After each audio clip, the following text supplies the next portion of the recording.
What's going on, everyone? My name is Mickey Farrow. I'm a comedian here in New York City, an Italian Jew from Long Island. That's where they make them. And very happy to be with my friends today at the Italian Sicilians Do It Better podcast. We're going to have a great show. I hope you guys really enjoy it. Italian Sicilians do it better. Oh, can't you see? From cooking to comedy, it's pure family. Turn it up, this groove's for you. Queens in the house, bringing something true. What's going on, everyone? We're back with another one today. It's gonna be a funny one. My boy Mickey Farrow is in the building. How you doing? What's going on, man? Mickey. Happy to be here. You say it's so cute. I love it. Thank you so much for Mickey. coming. Absolutely. Oh, so happy to be here, guys. Thanks for having me. Yeah, man. Yeah, when I saw you online, some of the bits you had were just hysterical. It was something that you just had to keep watching more of, and I gotta say thank you for that. That laughter was, hits home. That's what we're here to do. I'm just happy to be able to start to connect like more, with my own culture and like kind of what I grew up with, Yeah. And like I was saying before, it's like growing up and starting up comedy in the city, it doesn't really lend as well to talking about your specific kind of culture in a way. And kind of as I've grown, I've been able to start talking about, being Italian, growing up Italian, Jewish, and just some of those different things. And so I'm just happy it connected with you guys, with your fans. And so No, absolutely, No, man. absolutely. So you said growing up Jewish and Italian.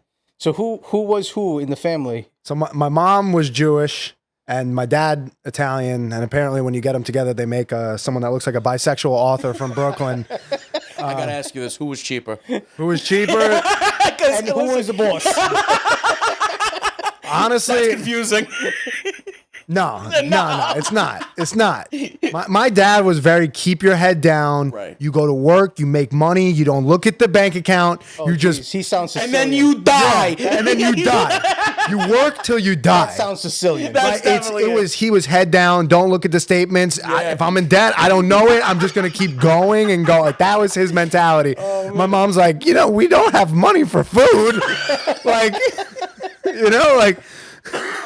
So it was a nice mix, but like, I would say like because my dad was working hard. He worked at a bank. Like he was traveling, and my mom, she was a little bit sick growing up. So we had, I had this Caribbean nanny who was kind of like the strict That was hand a of the hit for me, house. man. When you said that, I was like, I'm there. I love this. I love it. No, because you can't, like a Caribbean woman, like it's, my Jewish mom, she's so sweet, right? Like when she gets mad at you, it's kind of like a therapist talking to you. It's like, we need to set some boundaries. This is not okay. have to reflect. We need to reflect on this, okay? I'm so disappointed in you. It's very nice. Yes. Dude, my Caribbean nanny growing up, and you wouldn't understand her because she'd get mad. She'd talk so fast, bro. She'd be like, do you want to be running up and down the house like a jumpy flicking your shoes? Hey, your school bag, dad, tickets, kind of a time, but then I'm fix the room, no, back at me, Robert, and hell of do it again. I'm like, what are you saying, bro? And you got backhanded in the middle of all that? Right. Oh yeah. Yeah, and their emotions are extreme. Extreme. And because I work with a couple people from Guyana. They if they love you, it's extreme. If they're mad at you, it's extreme. You're like, Extreme, there is man. no middle ground. it's all neck. They don't move the body. It's all neck. Yes. You want me doing it? Do you want me Here's doing it? story. Love it, bro. But it's funny because when so her name was Marlene. She was with us since we were kids, right? And she would spank my brother on the ass with the belt bad. There you go. But she ended up leaving because she hit my brother, and my dad's like, "Hey, only I can hit my son. You can't hit my son." Which fair enough. Fair enough. But then my parents split up, and my mom just called her up like, "Hey, we'd love to have you back. Also, bring the belt and." Maybe a gun also. I don't know, whatever you have to these do. kids doing? Right. So I'm going to guess, like, growing up, with her, you kind of had feelings for, like, family member, right? Of course, dude. Yeah, she was, she was like... Where's she today? She, a couple years ago, moved back to Trinidad. Okay. But I still talk to her every week, man. But the funny thing is, my mom just told me this story. Okay. So, I had my grandmother who was from Sicily. And, Jews love nannies. Like that is a Jewish thing. Jews love having a nanny. Really? I didn't know that. It's like I'm going to delegate my parental responsibility onto a third party so I don't have to be liable. Wow. Right? Like, but Italians, that's not really a thing. It's your grandparents who are the, that's kind of your babysitter, right? Right. And so my grandmother came over to the house one time. My grandmother was in Staten Island. She comes to the house in Long Island, and Marlene I think she was making us some like warming up like some fish sticks in the oven. Mm-hmm. And my grandma, what's wrong with you? You feed this to my grandchildren. What the fuck is wrong with you? Why you do this to us? Right? Screaming at her because she's like, you don't feed my kids this. And so now you got kind of like the Caribbean versus the Italian, which is like, my God. that's the fight I want to see. Oh, yeah. What was it? What were they trying to feed you? She was like, some of like the fish sticks that go in the freezer. And your grandmother could not My handle grandmother, it was like fighting in this corner. She's 5'1" from Sicily. 5'1". Wielded with a wooden spoon, dude. I'm Guessing your grandmother was not a fan. because she's yelling at her, right? Yeah, She's like, yeah. what's wrong with you? So stupid, my grandchildren. Aw. And Marlene started crying. She got all upset, no. right? And she goes to my mom. She's like, I can't do this. And my mom's like, don't worry. She talks like that to everybody. Everybody's wrong. Don't worry, you're fine.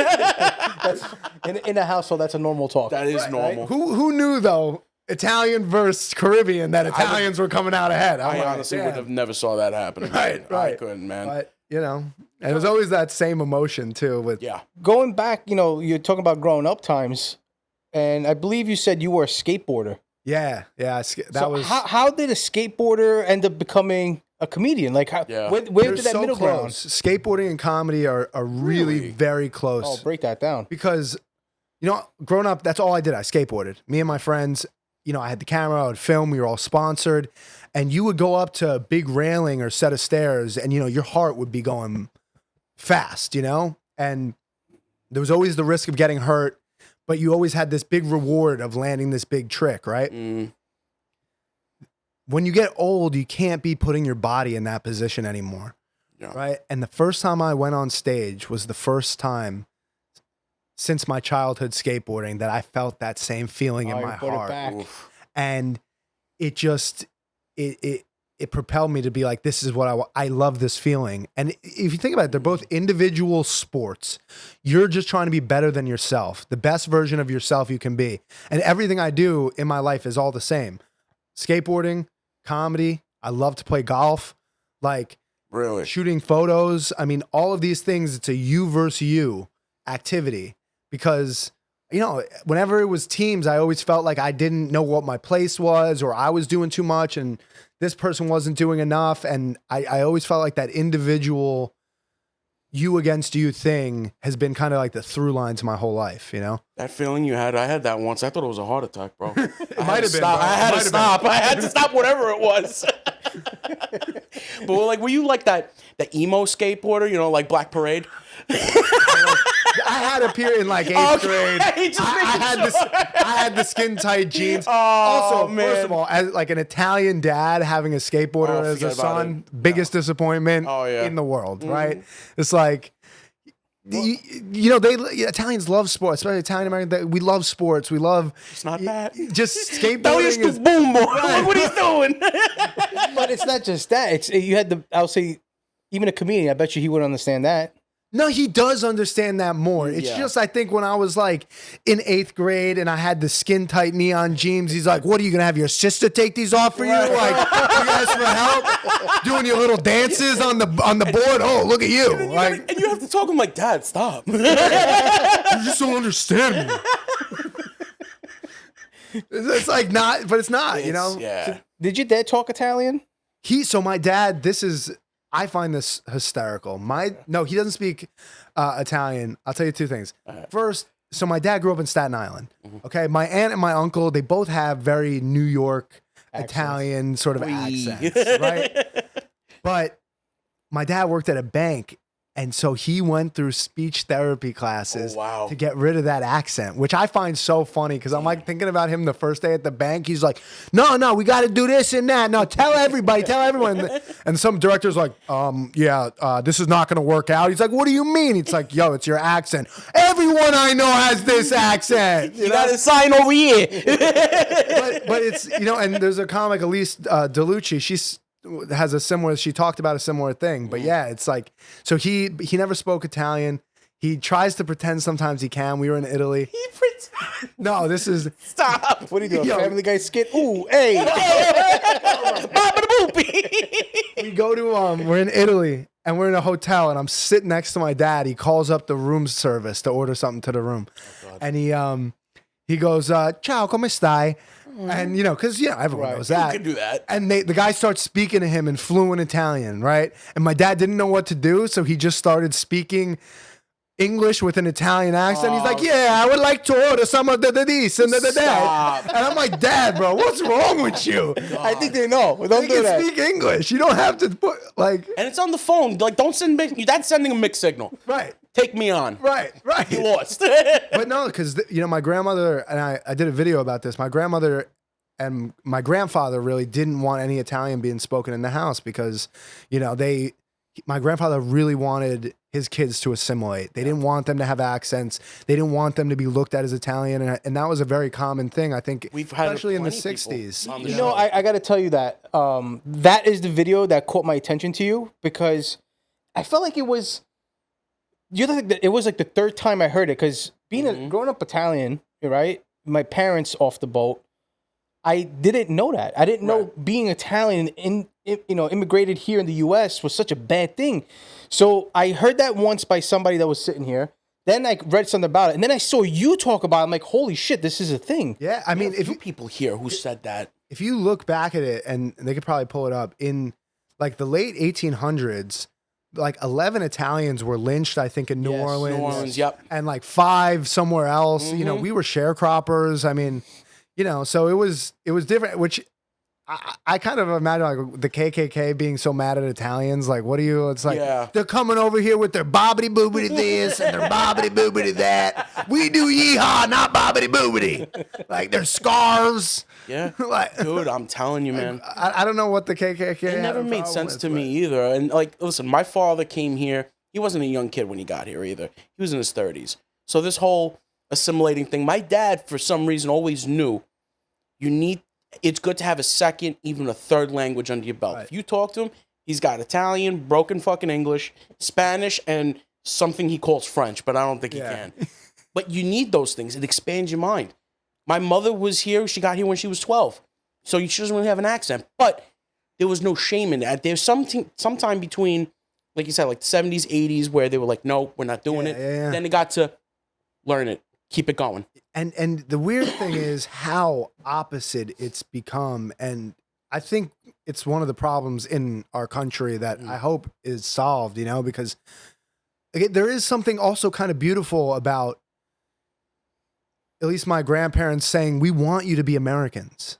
We want you to be Americans. And now it's like, you can't be an American. It's like, it's a shame if if your parents are from somewhere else and you don't keep that heritage. I'm not saying that, you should get rid of any heritage and you shouldn't have a connection. I think that's what makes, New York so great is all the white people in New York. We are connected to our heritage. That's why we're a different type of white in New York than other places. We're all connected. If you're Greek, if you're Italian, if you're Irish, there's really a connection. But I think there's this opposite thing that's gone on where it's like, we're more proud to like hang this flag of being black or gay or whatever than being an American. And like, I'm, as open-minded of a guy I truly am as you can get for a lot of reasons. But at the end of the day, this is a beautiful place. This is a beautiful country. And we should all be proud to be American rather than something else first. Right. And I agree. But, with the climate, what's going on now, I feel like I got to carry my passport on me. Otherwise, I'm going to go someplace I'm not really needing to go. Right. Because I kind of look, illegal. But, short, little dark skin. I'm like, no, I got passport. I'm supposed to be here. See, for me growing up was the opposite. Yeah, there was no English at home. Right. It was purely Italian. My English got taught at school. So it's like, that's why for me, like, yeah, I heard about the 1800s, about the 11 individuals, but I didn't know that was a thing. I didn't know that was like people running from that. Yeah. Yeah. But it's I mean, if you think about it, I mean, Italians are the people who've gotten gentrified in New York. I mean, we are the white people who got gentrified. Like, people always talk about black people being gentrified. Look at Little Italy. Yeah. Okay, where are the Italians? Look at the San Gennaro Festival.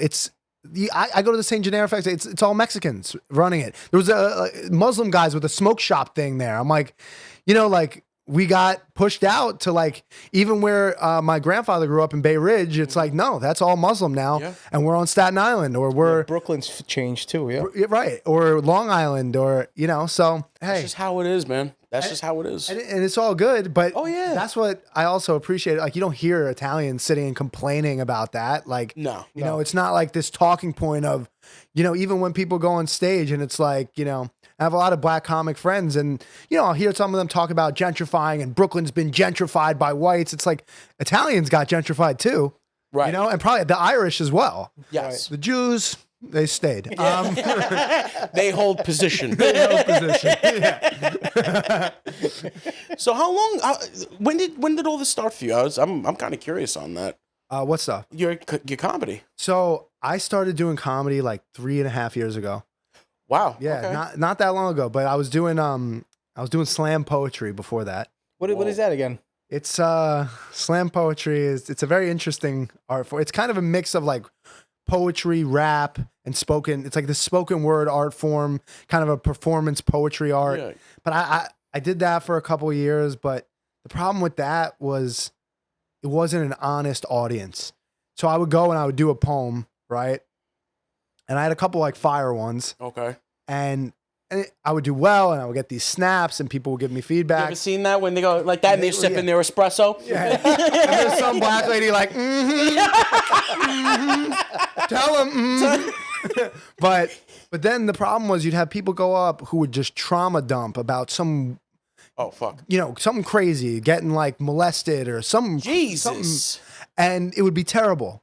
But people were all like, we're so supportive of like, and I'm like, that's not honest. And that's what I love about comedy. It's like either people are laughing or they're not. Right. You can't fake it. Right. So that audience interaction of that conversation you're having with the audience, no one's going to fake you like laughing. It's, That sounded like free therapy. Like the cheapest form of therapy. It's like, I'm just going to dump on these people. I don't care how they feel, but I'm going to tell them.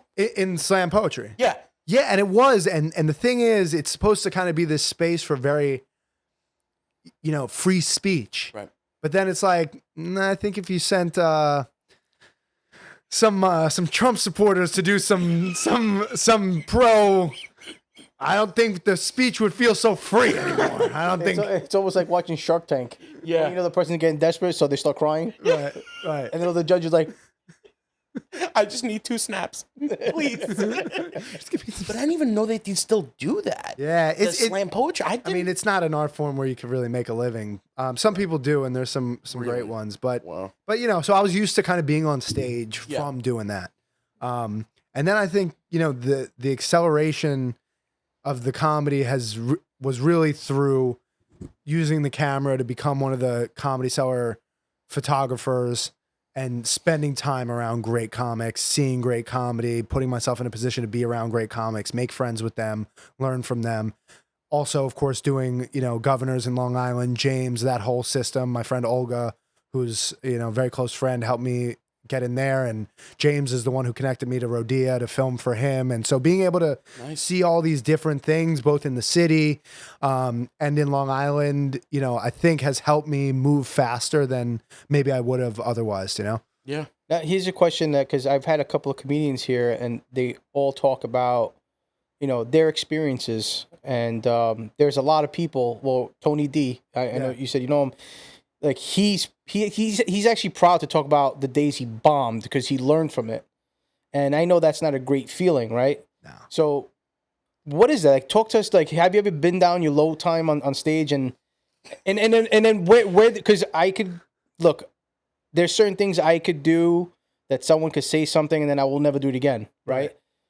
So, what made you go back and do it? Like, what is the adrenaline in you that pushes you in there? I honestly think it's a lot about the skateboarding. It's the same thing. It's that feeling. You get hurt, you eat shit, but you'd get back up and just do it, right? So that I was trained since I'm 11, 10 years old to like just keep going. But I mean, I bombed so hard. I mean, like I said earlier, when I went to Governors in Long Island for the first time, and I went up on stage.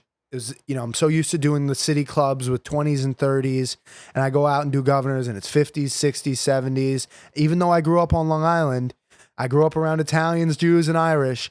I went out there and I just bombed so hard, and I felt so bad. I remember going home, and there was this guy, and he's a very funny comic named Fat Jay, and I saw him just murder and light the room up. And I went home, and all weekend I couldn't even move from bed because I felt so bad. Yeah. That I'm like this educated Georgetown educated kid who like has written his whole life and loves writing, yet I couldn't write well enough to get people that I knew growing up, these cultures I knew, to laugh. And that first one ate away at me. But also when you kind of, because you'll have that low of like, it doesn't happen as much anymore, but you'll still have that show, and it didn't do as well as you wanted it to. But it's not even that, because you can go up and have a bad set and just be fine, because it's like maybe the audience was weird, or maybe it just whatever. But there's some times where it just like you don't want to leave bed for 2 days, at least me.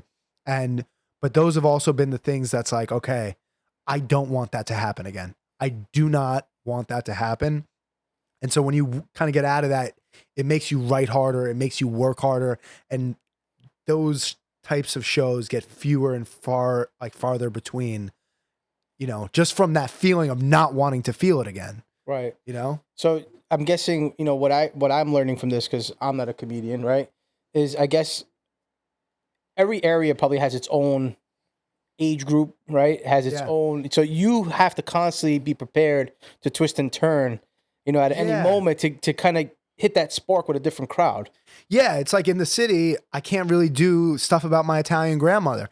I do it sometimes, but it just doesn't get the same bang, because people don't really know about that culture. And that's kind of the issue with doing cultural comedy is if you're not performing it for people who know it, it could just feel a little bit.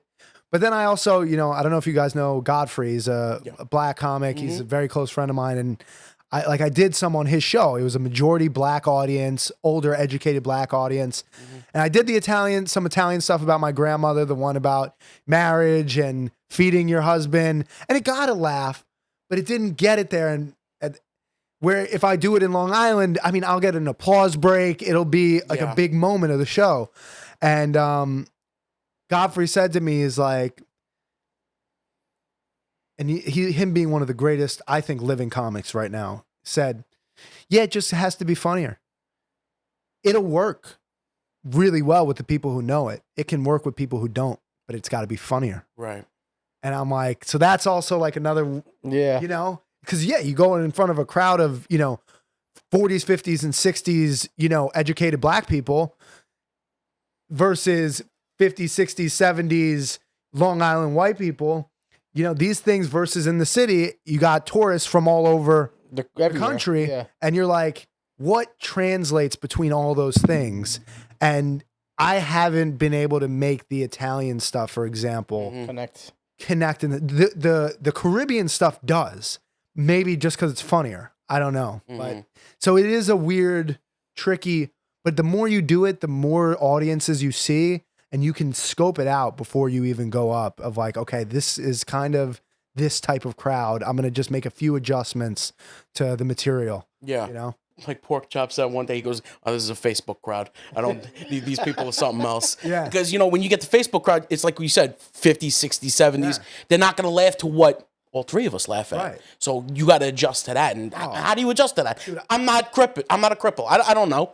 I'm not elderly. The fuck do I know? I did a show, a friend's show for like a bunch of young NYU, like like Muslim kids with a bunch of money from the Middle East who were like, you know, not just like kids with money who were like, they were like, I'm fucking cool and I'm like the cool guy. And I bombed so hard for these kids. And I'm like, of course, what do I have to say? Like, you know, like, I don't know. I don't know. Like, I'm trying here. If I brought like a Muslim kid, like, what's this Ramadan? What do you mean you can't eat nothing? Oh God. Nah. You know, so it's like, but some crowds are also just not your crowd. You know, 100%. You're not gonna hit it all the time. you're not. You know. No, I give you. And a lot- those a lot are the of credit types for of that. times when you bomb where you're like, Yes. I don't care because Right. this is not, I'm not performing for some kid that's going to go to Ibiza next week and then to St. Bart's on his dad's credit card and, you know, be flaunting on a private jet. Like, fuck you. Yeah. I don't like, that's not my crowd, Right. you know? Who's somebody that inspires you as a comedian? Oh, there's so many people, man. I mean, Godfrey, as the person who I'm like very close with, that like is a close friend, a bit of a mentor. Like Godfrey, I think, is the most talented, probably comedian, one of the most talented comedians alive. He's great. He has an amazing perspective. He's well educated. His impressions are unbelievable.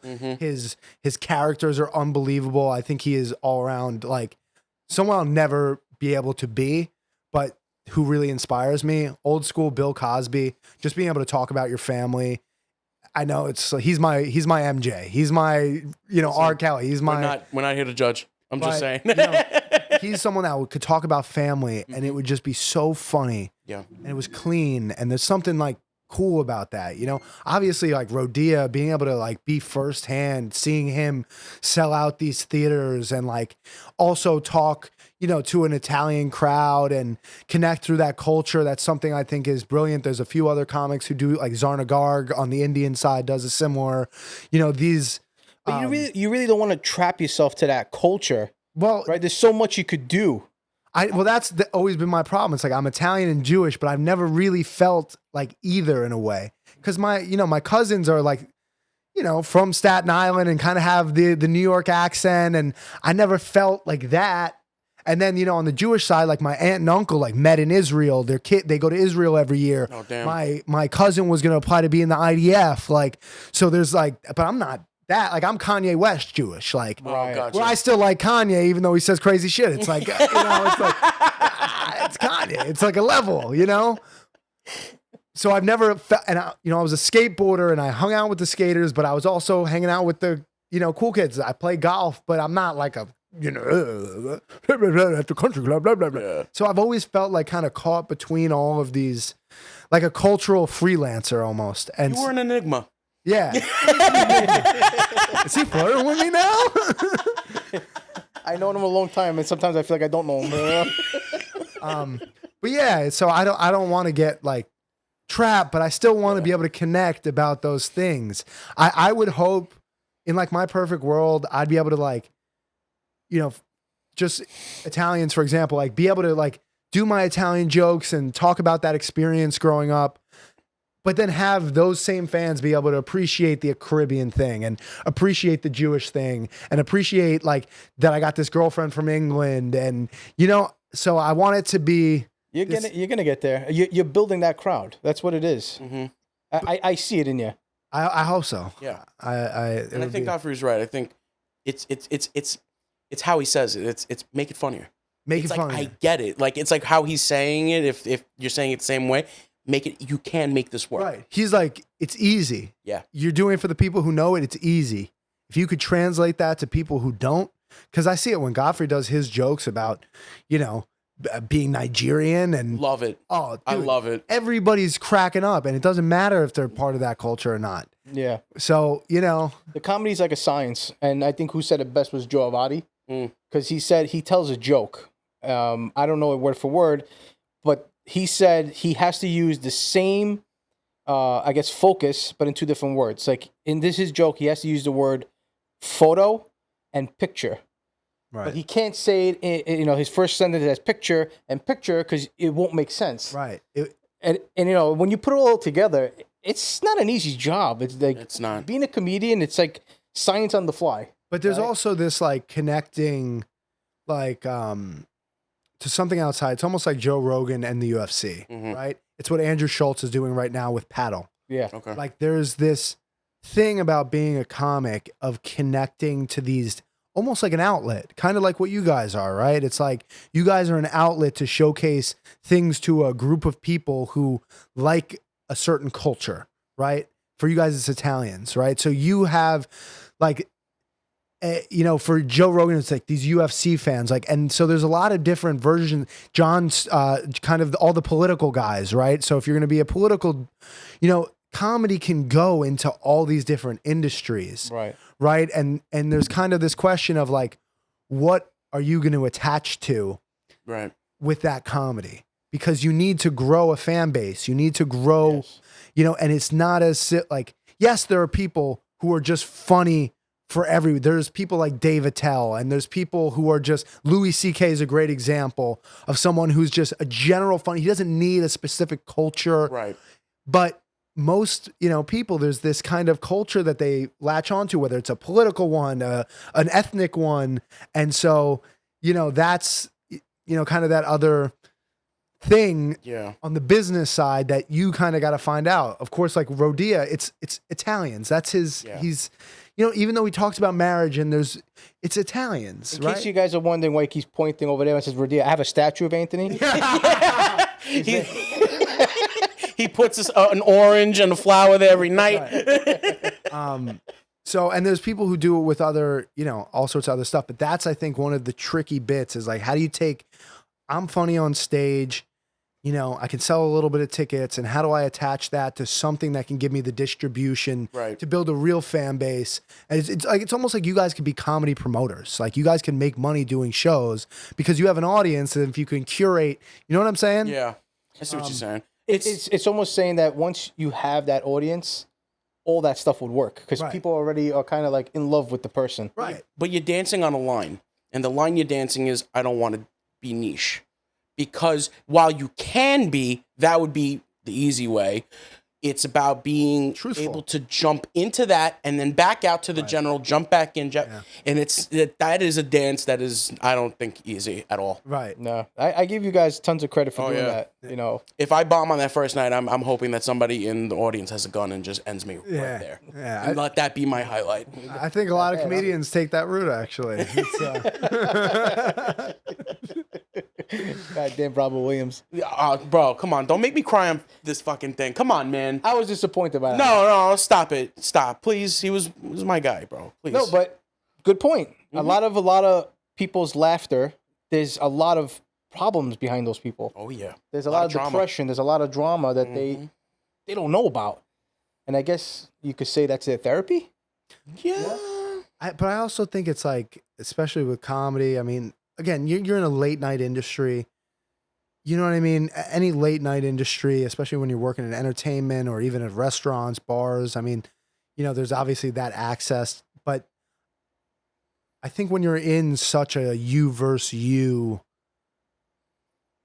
you know, industry, you know, you're always trying to beat yourself. And it's easy if you're critical on yourself to really get very down. Yeah. And you know, I don't know why certain people do or don't, you know, but, so, you know, there's that line of, you know, of course, you know, mental health and, and just not killing yourself, you know, like figuratively mentally and physically, because that does count. Because there's no one else to rely on. That's the problem. Yeah. That's the great thing and the bad thing. If you go out there and you suck, like there's no one to turn to. No. You know, if it was you, it was you.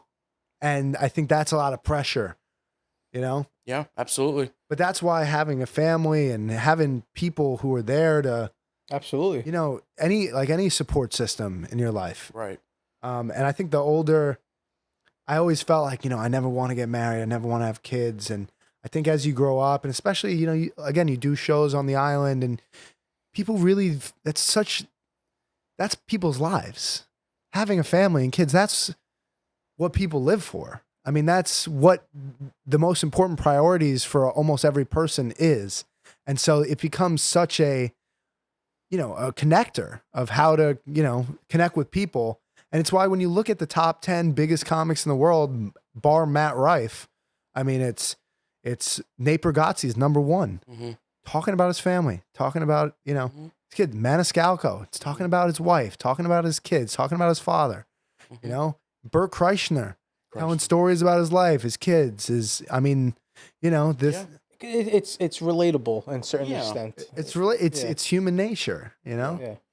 What's the goal? I want to know what is your top dream goal here? What do you want to get from this? Like I think in a perfect world, on the comedy side, you know, I want to be able to tell stories. That's all I want to do. But when you're coming up in comedy, you can't really afford to tell stories. What do you mean? When you're coming up, you need to be so funny, so fast that when you tell a story, it takes time. Gotcha. So, you know, I'm in a position right now where like the spots that I have, I got to keep those spots. So I got to be funny fast and a lot. And so it doesn't give you the space where if you're doing an hour 10 on stage, you can tell a story. You can elongate it a bit. Right. Yep. And so I would love to be able to, you know, tell stories. I mean, like on a short-term level, like seeing Rodea do the Paramount in Huntington, I think was like, wow, I would love to be able to sell this out one day. And my model for my career is Ricky Gervais, though. Like that's the guy that the guy's a legend. Someone that's made a ton of money doing TV shows and just entertainment and TV, but now just goes around to theaters all over the country and performs and says what he wants to say, and through that, not being beholden to like a studio system or something like that, or having enough creative power over my own projects. Because, you know, me and a mentor of mine, we sold a show into Amazon, which has been in development, and it hasn't been greenlit. It's kind of development hell. And I see kind of what happens when you're not in charge of your own destiny.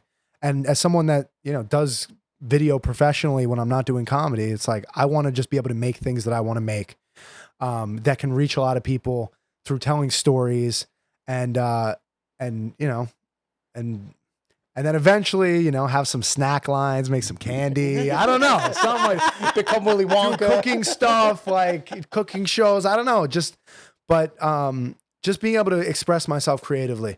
That's like the goal, and being able to make a living doing that. That's the dream. I get it. Like now that you said it, it's like you gotta be funny, you gotta be quick. But it's like you almost can't be yourself and tell people your story yet.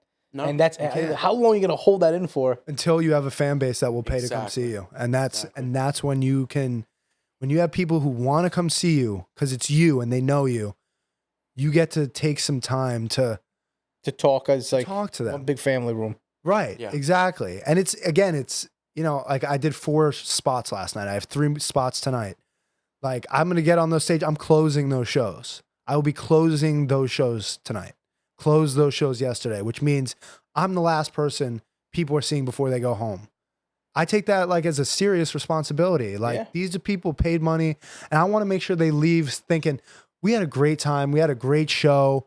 And again, my stuff's usually pretty clean, so it's never like really that offensive. Yeah, I have some offensive jokes that are funny that I'll do sometimes, but you know, and so it's a responsibility to make them laugh a lot and let them leave the club thinking, wow, that was a great night. Right. And so it just doesn't give you can try some new stuff. You can try to do little stories, but in terms of like, you know, Bert Kreischer's bit that, you know, got him 50 million views on YouTube, or Chris DiStefano's 9/11 story, like these are, you know, very risky 10-minute stories that take up an entire set. And if you lose people at the beginning of those, you lost them.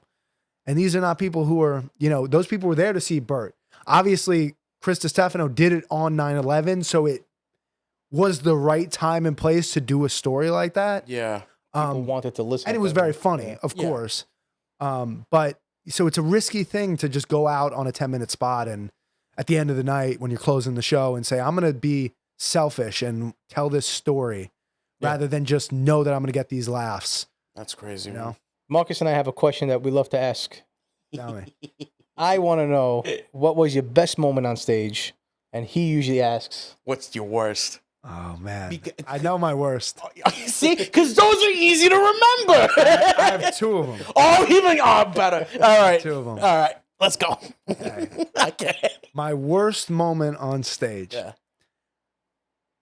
My family was in the crowd. So So it's already higher pressure. Early on when I was doing comedy, and I used to do these shows at Gotham, which were new talent shows. I'd bring people to the shows, and I go up and I do my first 2 jokes, laughs. Cool. Okay. Do a third joke, not really a laugh. Okay. And I look at some guy in the front row, and I say something to him. I have the footage somewhere. Okay. I say something to him. I say, he didn't really like it. And he goes, yeah, because you're not funny. And one thing you have to do as a comedian, especially when people are in the front row, is repeat them. Repeat what they say, because you got an entire audience. No one's going to hear it. Sometimes people don't hear it. Yeah. So I just started going after this guy. Right? I started going back and forth with So this you were guy. like ready to go at him. But it wasn't that funny what I was saying. And also, the main problem was nobody knew why I was going after this guy because they didn't hear what he said. Oh, shit. And so it became this awkward couple of minutes, right? And it was like a 7. "You're the guy." This guy, Right. They're like, why is he yelling? Like, what's the problem? Like, and it's like a 6 or 7 minute set. So it's short, right? So that finishes up. I do 1, maybe 2 more jokes at the end that get like half laughs.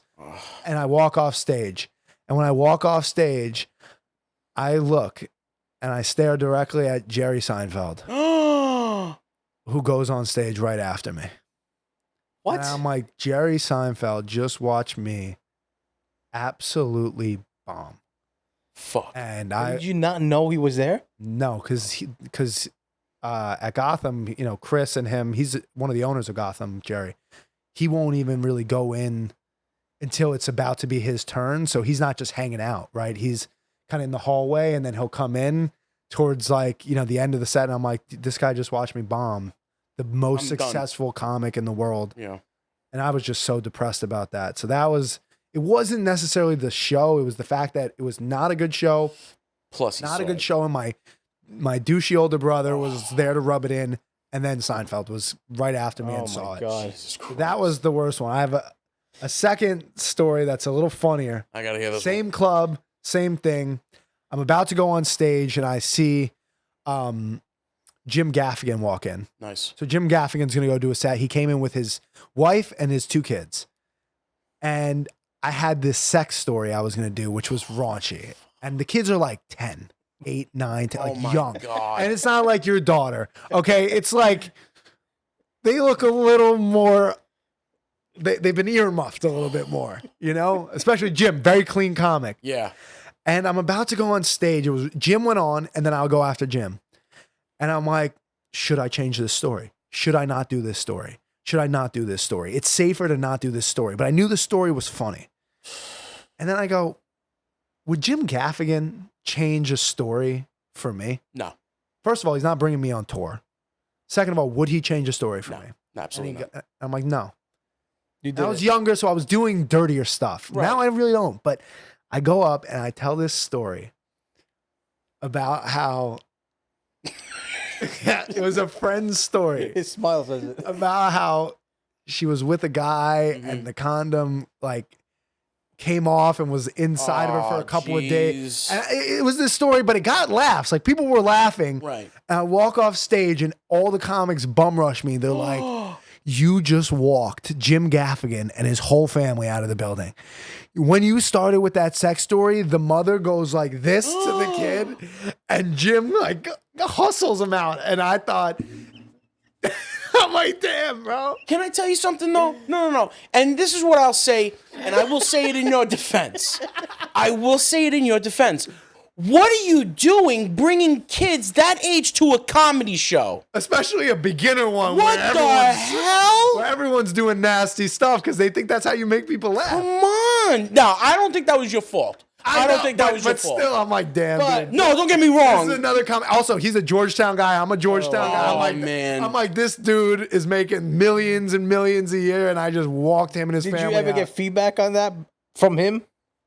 No, the guy who runs the show came up to me. You know, you just walked Jim Gaffigan and his family. Son of a. You know, what are you doing that? Like, what's that weird bit for? I'm like, were people laughing? And he's like, yeah. I'm like, right. then what do you want? Exactly. But it was a weird. I get it. Listen, It was doesn't like, matter. what? You're there to tell a joke. That was a joke. What are you doing bringing a 10-year-old kid onto a show? Come on, get out of here. And then I would say my best moment on stage, which is probably harder to remember. Like you said, it's like the best moment on stage. There was like a little competition that a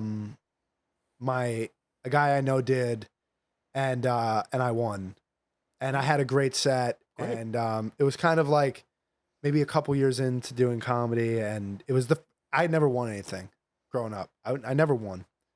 And so it was really the first time I felt like I won something, and I was like, wow, like maybe this could be something. Yeah. You hugged your younger you and say, we did it. A little bit. Like I kind of needed that. I know. You know? And so that was a great feeling. I'm telling you, you know why? Because you remember every time you got kicked in the nads, but you don't remember every hug you got. That's true. Right or wrong? That's very true. Not true. I'm sure you had that adrenaline rush when you got off stage. You're like, yes, I killed it. Yeah. Last night. Yeah. Oh, there you go. All right. How special is that? It was happening But yesterday. That's what I'm saying. The best moment of comedy is every show you have that you feel like that. Right. That's the best part of it. It's like, it's not necessarily one moment. It's just these series of like good shows that feel great. And listen, and when you bomb, when you eat shit on stage, I always look at it like, because we talk to a few comics, and I always try to reach to the point to say, that is experience.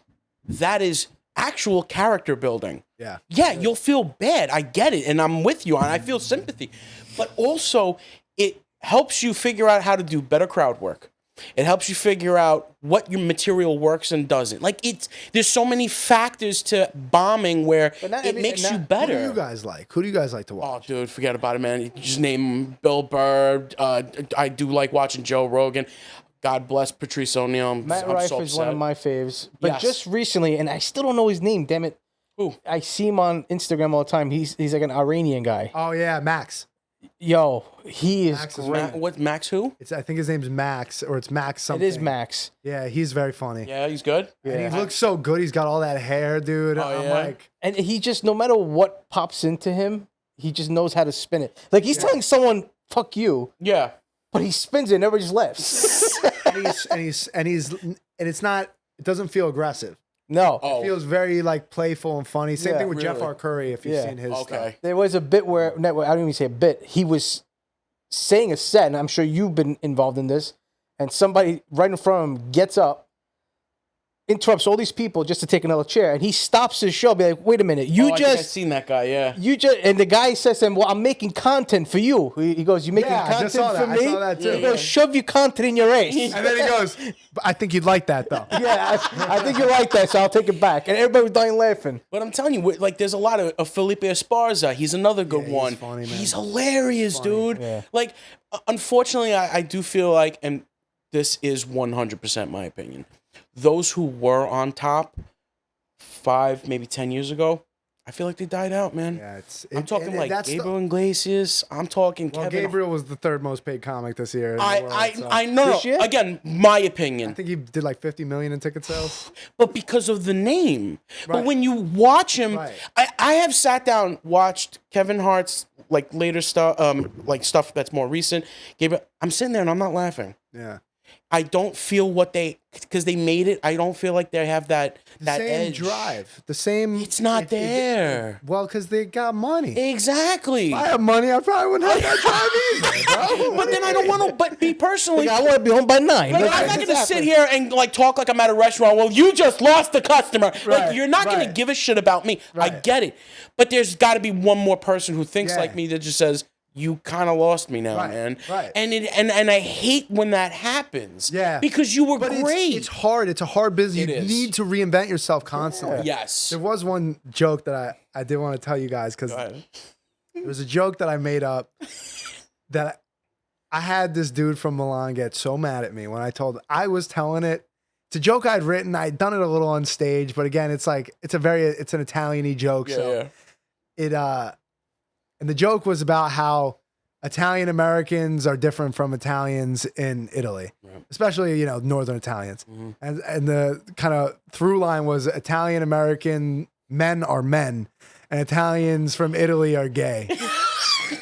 Those sons of bitches. And I started going through all these things, right? And I'm saying this kind of in a house, like a small, like 4 or 5 people. And this guy thought I was being really serious. So we got very, because I started going through it. I'm like, you just think about it, right? Italian Americans, what are they doing on a Sunday? Like they're in a wife beater, doing like grilling. They got a little oil on it, whatever. What's an Italian in Italy doing? Aperitivo in sunset. Oh, look, the apple matches the color of the sun. It's so beautiful, right? Like Italians in New York, we wait all week to watch the Giants play. We wait for the Yankees, or the Mets or whoever it is. What do they wait all year for in Italy? Fashion Week. Oh my God, this scarf is gonna look so nice. Like, right? And I was like, what do Italians in Italy? What do they wear to the beach? This little spandex that make my ass look nice. An Italian American in New York, it's a sweatsuit or a suit to the beach, right? Yeah. And so I'm going through all these examples, right? There was the last one was even with the church, right? Italian Americans, we don't go to the church. We get the church tattooed onto our leg, right? And Italians in Italy, I think they go to confessional just to complain, right? Just to gossip. Just last week my boss was being a bitch, and my boyfriend doesn't like to listen to me. I don't know why. I'm like, honey, it's a bad work, and he was like, this is not funny. We're not gay. We're not gay. We're not gay. And you know how they say gay. We're not gay. And he got so pissed off. I ruined the whole night. I'm like, damn, dude. These jokes do hurt people's feelings. They do. That was good, man.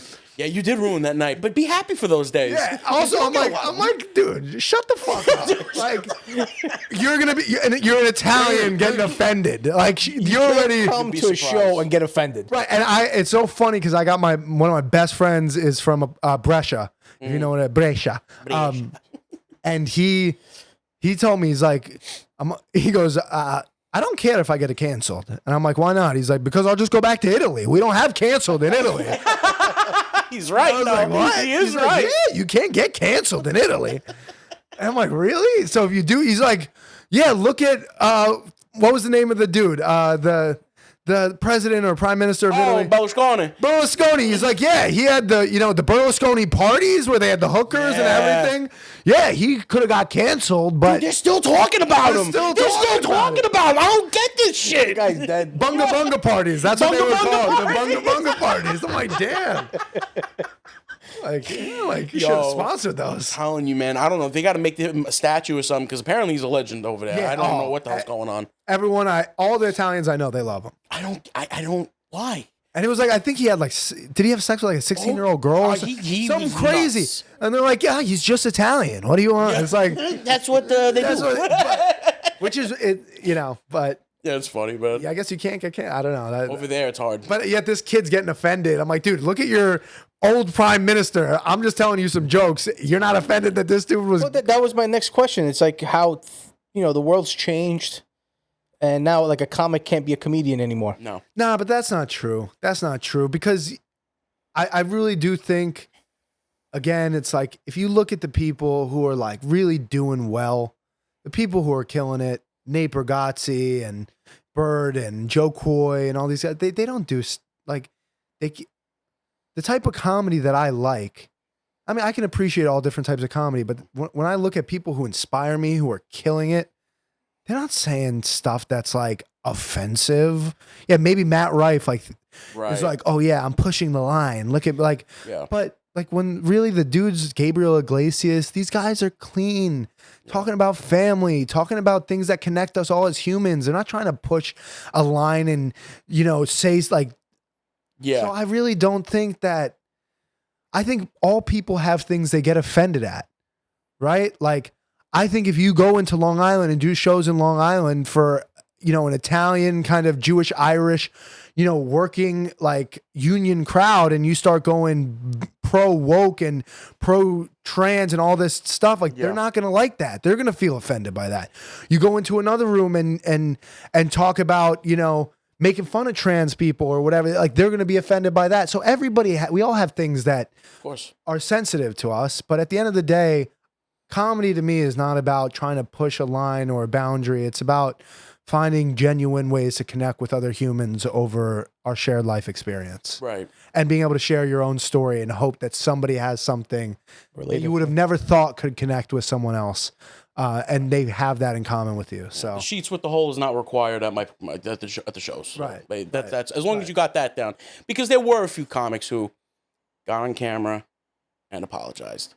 And right there, apologize for what? for the things that they've said. Do you remember that Kevin Hart was one of them?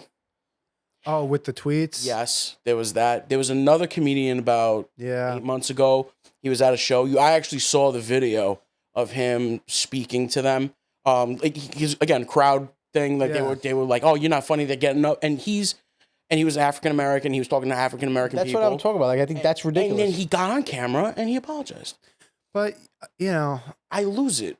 I hope I'm sure there will be, but like, I'm not really, I hope I never have anything to apologize for. And that's why I just try to like, But you shouldn't. If I stick to the story of my life, which is like, you know, all these different people and characters and things that I'm genuinely like connected to. It's like, yeah, someone could be like, it's offensive that you go on stage and do a Trinidadian voice. Right. But it's like, I'm not going to apologize. That's my, right. That was my life experience. I'm not making, making this person up to like. No, you thought that was your mom. Like basically, right? She basically was, right? And so like, that's my perspective to it. And I get it. Like people like to push around and it's fun. Like people have fun pushing the boundaries and the lines. And sometimes you go too far and apologize when you go too far. Yeah. The problem is, and I think you've seen it's like when people apologize, it's like they sunk their own ship. Right. And that's kind of the sad part about the world we live in. It's like you apologize and you admit defeat and they don't let you get back up from under the water. And you got to do a Kanye West, Donald Trump kind of Elon Musk approach to things. Right. Which and no criticism to them, but they just were like, I'm not going to apologize for basically anything I do. I'm just going to keep making more media around me and you'll forget. And they're doing okay, I guess. They're killing it. Okay. They're killing it. And I think you described the problem that I have. The minute you sink your own ship, you're done. Right. And because you just admitted what happened. A mission of guilt, like a mission of an apology is a mission of guilt. Right. Don't feel guilty for it. That was your material. A joke is a joke. I saw Patrice O'Neal go on the news years ago during the Opie and Anthony thing, that issue that was going on. And they were like, well, they should get off the air because of the jokes that they make. And he goes, why? That doesn't make sense to me. It's a joke. Yeah, but it landed poorly. He goes, it doesn't matter. He made a joke on there. He goes about, I'm not going to say it on here, a joke. The cameraman was laughing. And Patrice turns to him live and goes, sir, why are you laughing? Proving a point. Like, we're here to, he goes, I'm here to defend the attempt. I'm not here to defend the joke itself or the person. I'm here to defend the attempt of the joke. And that's why I looked up to Patrice so much, because he analyzed and looked and understood. I think he was one of the most intelligent comics that were out there at the time. Yeah, he's a legend, man. But it's funny how comedy, I really do think it's a leading indicator for the culture. Yeah. When you started to see Shane Gillis and these guys start to blow up, that was the indication of where we are today, which is post Donald Trump being reelected, that conservative is what's cool right now. Right. Before it was the opposite, right? It was being, I don't even want to say woke, but being progressive and being open-minded. Yeah. And people just now are like, we finally reached the other side of the pendulum. It's like, actually, when I look at comedy and what's blowing up now, we're already going in a different direction. And I think I know what the direction is. Okay.